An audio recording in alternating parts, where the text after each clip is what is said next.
Video game movie adaptations are a blessing and a curse. We fans want to see new versions of the things that we love in different mediums, but more often than not, the adaptation process can leave these properties a shell of their former selves. And nothing is often butchered more than the characters. Time and time again, we've seen icons of the gaming world make the jump to the big screen and look like total fools in the process. So with that in mind, I'm Josh from WhatCulture.com, and these are 10 terrible video game movies that ruined iconic characters. Number 10, Max Payne, Max Payne. Max Payne is a third-person shooter which centers around an NYPD cop who's trying to track down his family's killers. Thanks to its noir storytelling, dark themes, and Max's hilarious facial design, the titular character also became an instant icon brought to life via the amazing gruff voice actor James McCaffrey. So when it was announced that a Max Payne movie was in the works, the announcement of Mark Wahlberg's casting as the lead was something of a mixed bag with fans. He sure looked the part, and because Wahlberg is an action star that can imbue humor with menace, just see his role in The Departed, to many he did sound like maybe not the perfect choice, but definitely a safe pair of hands. And if there was a video game ready to be adapted for the big screen, it was Max Payne, which had all the hallmarks of a dark, gritty action movie. Sadly though, the movie itself was a dreary mess without even the violent action of the games. Completely muted from what it could have been, the dull script doesn't even give the actor a chance to do anything with the character. Because the filmmakers only paid lip service to the game's look, style, and tone, and removed so much of the protagonist's personality, you can only question why they were so eager to adapt it in the first place.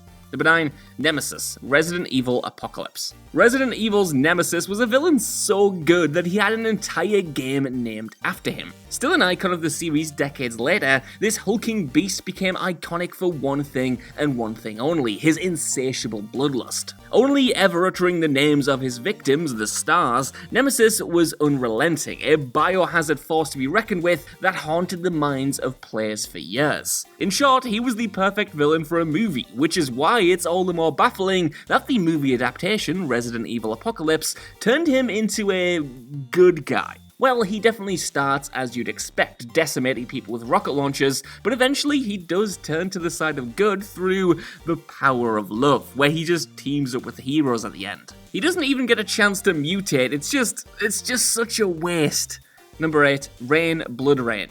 Bloodrayne has not stood the test of time like other female-orientated action games like Tomb Raider or Metroid, but the vampire-themed hack and slasher was a pretty big deal when it debuted in the early millennium. Because of the series' creative action and, let's face it, stupid sexy vampire aesthetic, it was no surprise when it received the live-action treatment a mere 3 years after the original game's release. Unfortunately for fans, it was Uwe Boll at the helm, which instantly meant that it had the chance of being one of the worst movies period ever made. However, Boll cannot take full credit for the movie's disastrous reception, since the actress portraying the titular character, Kristanna Loken, is, well, not very good. Even though her co-stars Ben Kingsley and Michael Madsen are hamming it up, they are endlessly entertaining because of it. The same cannot be said for Loken though. Even though she played an emotionless robot in Terminator 3, she is somehow even less emotional in this film, removing so much of the personality found in the games. Number 7, Guile, Street Fighter. Since Street Fighter's inception, the wandering warrior Ryu has served as the story's lead character. So, when it was announced that Guile would serve as the protagonist of the live-action film, many fans were understandably a little bit ticked off. But in the movie's defense, this change of direction didn't have to be terrible and could work if Guile was written well and portrayed by an excellent actor. So, who did the filmmakers hire to play this US soldier? Well, it was none other than Jean-Claude Van Damme. Like so many characters portrayed by this actor, Guile stops becoming Guile and just ends up being, well, like Jean-Claude Van Damme playing Jean-Claude Van Damme. Even though the video game version of Guile is a no-nonsense soldier with a heart of gold, Van Damme plays him like an unlikable jerk who spews out embarrassing one-liners. Apart from performing Guile's trademark flash kick, Van Damme did pretty much everything wrong in the role. Number 6, Pyramid Head, Silent Hill. Pyramid Head is kinda like the Boba Fett of Silent Hill. Despite initially having little characterization, he became a definitive part of the franchise, in part because he just looked so sick. Debuting in Silent Hill 2, this creature slowly pursues the player, carrying a gargantuan sword knife. But Pyramid Head isn't just a mindless brute. Instead, he's the manifestation of the protagonist's haunted past and unresolved issues. And upon learning this, it makes you kind of feel more for this character, who you originally believed to be nothing more than just a random monster. So, what did the filmmakers in charge of the adaptation do with Pyramid Head? Well, they just turned him into a random monster. Even though he looks suitably creepy in the Silent Hill film, his scenes are filled with a bajillion jump cuts so you can barely understand what he's doing. He also turns into a goodie in the climax for seemingly no reason, which is definitely a trend on this list, making you wonder if the filmmakers even bothered to play a Silent Hill game. This version is all style over substance, lacking any of the symbolic depth of the game's counterpart. Number 5. Kazuya Tekken 2 Kazuya's Revenge. Few Tekken fans are aware that there even is a live-action adaptation of Namco's biggest fighting game, and fewer gamers know of the dreadful follow-up Tekken Kazuya's Revenge. In the games, Kazuya was a gentle boy who became corrupted by a genetic abnormality called the Devil Gene and was then chucked into a volcano by his daddy.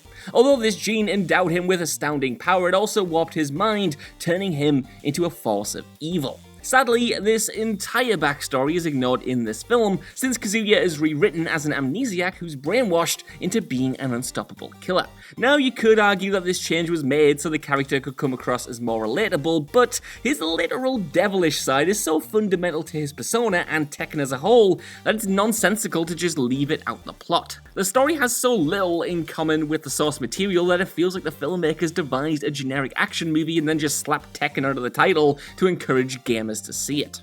Number 4. Bison, Street Fighter: The Legend of Chun-Li. M. Bison serves as the main antagonist of Capcom's beloved Street Fighter series, and using a mysterious energy force called Psycho Power, Bison became a tyrannical dictator as well as one of the world's greatest fighters. But in Street Fighter: Legend of Chun-Li, Bison was rewritten as a wimpy Irish crime boss. The actor portraying the character, Neil McDonough, is an absolutely baffling choice to begin with and does little to instill any kind of menace into this person. But it gets worse, as Bison is supposed to be a god-tier combatant, and yet the only person he punches in the entire movie is a defenseless woman in chains. To make him appear more intimidating, his dialogue is also occasionally accompanied with a tiger growl. Yep, that is actually in the movie. And if you thought the 1994 version of Street Fighter tarnished the game's reputation, well, this garbage reboot completely desecrated it. Number 3. King Koopa Super Mario Bros. Being the most famous video game franchise ever, it didn't shock anyone when Super Mario became the first game to be turned into a live-action movie. Because the story follows an Italian plumber hopping through a kingdom of mushrooms and drop-kicking giant turtles, though, fans were curious how Nintendo's prized mascot would work on the big screen. And the short answer is it didn't. Instead of emulating the game's cartoony look and cutesy characters, the film was grimy, convoluted, and widely inappropriate for children. Also, almost every character was revised beyond recognition, but none was butchered more than Bowser, who goes by his Japanese name King Koopa in this film. Rather than depicting Mario's nemesis as a fire-breathing dinosaur, Koopa was tweaked into a tyrannical businessman. Instead of shooting fireballs or flying around in his Koopa clown car, we get to watch scenes of Nintendo's most famous villain having mud baths and ordering pizza in 3 separate scenes.